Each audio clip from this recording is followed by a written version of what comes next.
is a very common English word, right? Have you ever noticed how much we use the word very in our daily life English conversations? In this video, I will teach you 10 words to use instead of very. Very noisy.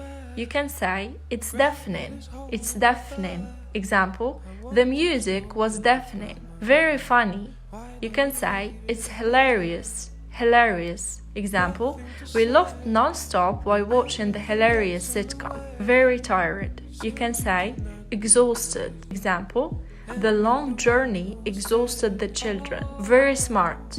You can say, intelligent. She is an intelligent woman. Very large. You can say, it's huge. Huge. There is a huge hole in the wall. Very often. You can say, frequently. Example, he frequently interrupts me when I speak. Very afraid. You can say, terrified. Example, I was absolutely terrified when I heard the door opening. Very rich. You can say, wealthy. Example, he has a wealthy supporter behind him. Very cute. You can say, adorable. Adorable. Cats are sweetheart with people and have adorable personalities. Very cold. You can say it's freezing. Example, put on your jacket, it's freezing outside. See you in the next video. Bye!